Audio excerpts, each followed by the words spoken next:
Bagarreux, bagarreuse, bonjour, bienvenue, Supreme League débrief à chaud avec le Suma Training. Bonjour messieurs. Bonjour. Bravo, Enchanté. félicitations. Allez, Hakim, enchanté. Alors Suma Training, vous nous présentez un peu la team, on la connaît pas du tout. Ouais, bien sûr. Alors, nous, on vient de la côte basque. D'accord. On vient de Bayonne. Okay. Hein, ça doit s'entendre un petit peu avec l'accent. Donc, ça fait 4 ans qu'on est en place et que notre structure existe sur la côte basque. D'accord. Donc, on devient un petit peu une structure de MMA à proprement dit, de référence sur la côte. On est amené à nous agrandir un petit peu là dans les prochaines semaines, puisque dans un mois on ouvre donc un grand centre là, puisqu'on évolue là, actuellement dans une salle communale, et comme ça fonctionne très très fort et qu'il y a beaucoup de combattants qui arrivent, donc on va se déplacer et ouvrir un grand centre avec cage, tatami, tout ce qui va bien pour évoluer de façon professionnelle et équipement Top pour les amateurs top et pour les pros. pour les amateurs et pour les pros qui voudront évoluer aussi. Très bien. Du coup, tu es head coach. Exactement. C'est quoi vos rôles au sein Ouais, du Suma ouais, Training? c'est ça. Donc Ouais. moi je suis plus striking, D'accord. spécialiste striking et les liaisons. Okay. Et ensuite on a Hakim Asseni ici qui est ancien combattant aussi de lutte et de jiu-jitsu brésilien. Okay. Je combattais en MMA aussi. Voilà, c'est ça. D'accord, Exactement. okay. Je commençais en 2004 exactement, mon premier combat.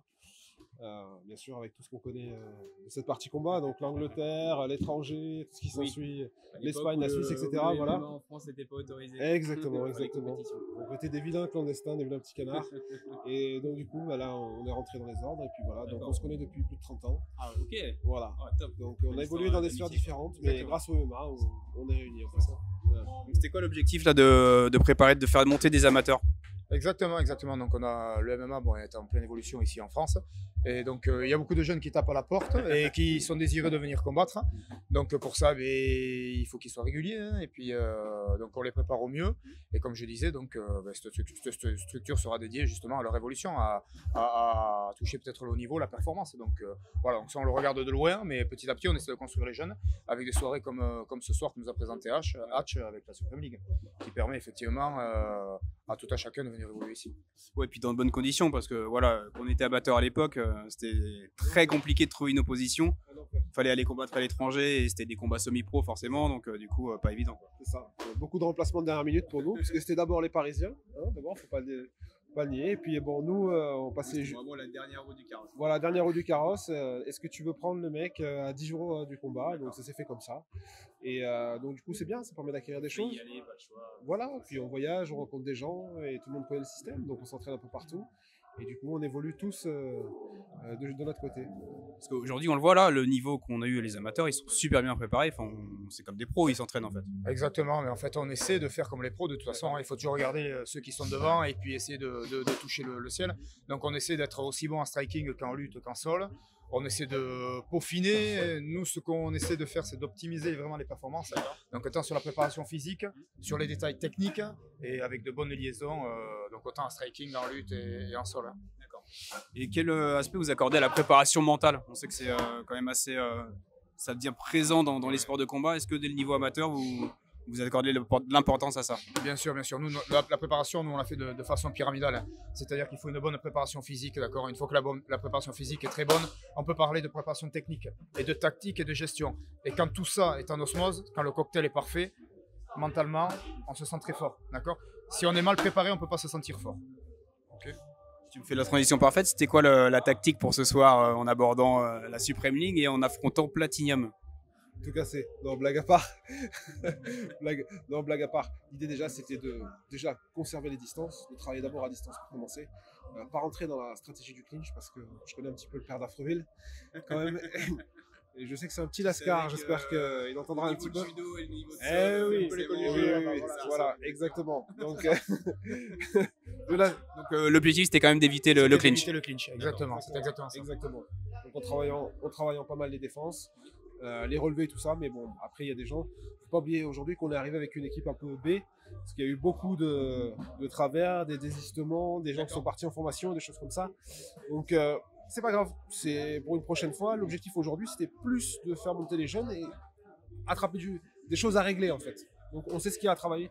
Oui, puis vous avez testé sur le terrain, c'est le meilleur test possible. Il n'y a pas de débat, voilà, ce pied du mur qu'on voit le maçon, hein, c'est ce qu'on dit. Donc là, ils étaient carrément au pied du mur. Au pied de la cage, je dirais même. Ouais, c'est ça. On revient rapidement sur vos combattants. Vous nous présentez les combattants. Donc, on a commencé avec un moins de 57. Ouais. Très grosse opposition. Il y a eu des bonnes positions. Après, ça a été beaucoup au sol. C'est ça, ouais. Donc Alex, bon, du coup, il perd, alors qu'il prend les 2 premiers rounds. Il prend l'ascendant sur son adversaire et bon, il a fait un gros cutting. Ça a été difficile pour lui et à la reprise du 3e, il était vraiment cuit. Il avait plus rien dans le sac.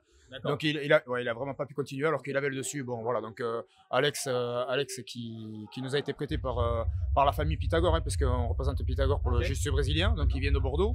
Ensuite en moins de 66, on a eu donc Yann qui, comme vous avez pu le voir, hein, qui a montré une fabuleuse opposition.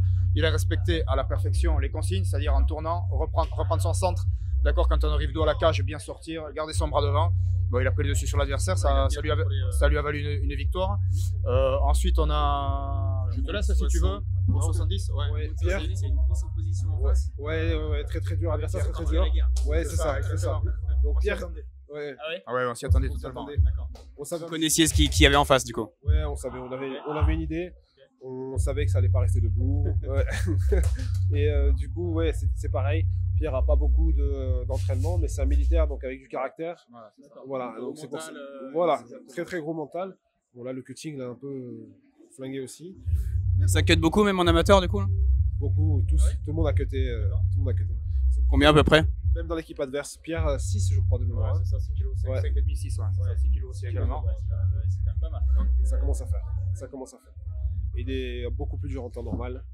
Voilà, là il était carbonisé à cause du cutting. Ouais, je pense que les deux, hein, de toute façon, ça s'est pas ménagé en tout cas sur tous les combats. Il n'y a pas eu d'économie quoi. Non, voilà, et puis bon, l'échange s'y prête aussi, c'est-à-dire le timing 3x3. 3x3, c'est beaucoup. Et puis cage plus petite. Voilà.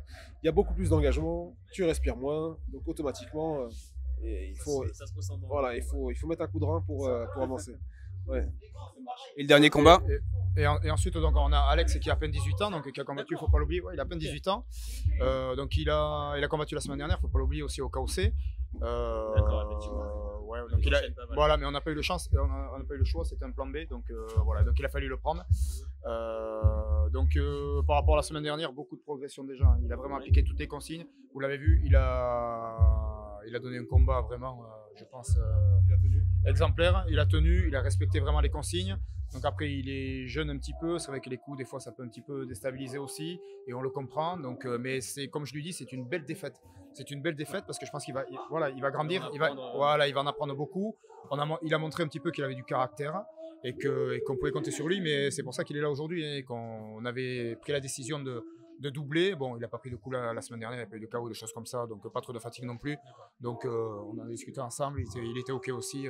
C'est pour ça qu'il est arrivé ici, il était quand même frais, il était quand même bien. La preuve, il a tenu ses 3 rounds jusqu'au bout. Et c'était une opposition, c'était dur quoi. Une belle opposition, donc, avec du rythme. Voilà. Donc on est comme on dit, le 3x3, ça impose à un rythme un peu plus intense. Automatiquement. Ouais. Puis bon, vraiment l'histoire de la cage aussi beaucoup plus petite. Oui. Comme on disait, ça il fait beaucoup. Oui, c'est pas le prom noir de l'UFC. Non. Ça se promène. Comme on dit chez nous, c'est une boîte à gifles. Voilà, ça marche. Merci beaucoup, messieurs. Félicitations pour le travail, pour faire monter les amateurs comme ça, c'est top et on espère vous revoir très bientôt. Okay. Merci, bravo, merci. merci. Bagarre, yes, à bientôt à la bagarre et abonnez-vous. On met le Insta. La Super nouvelle Training. référence. Merci, Merci les gars. Merci.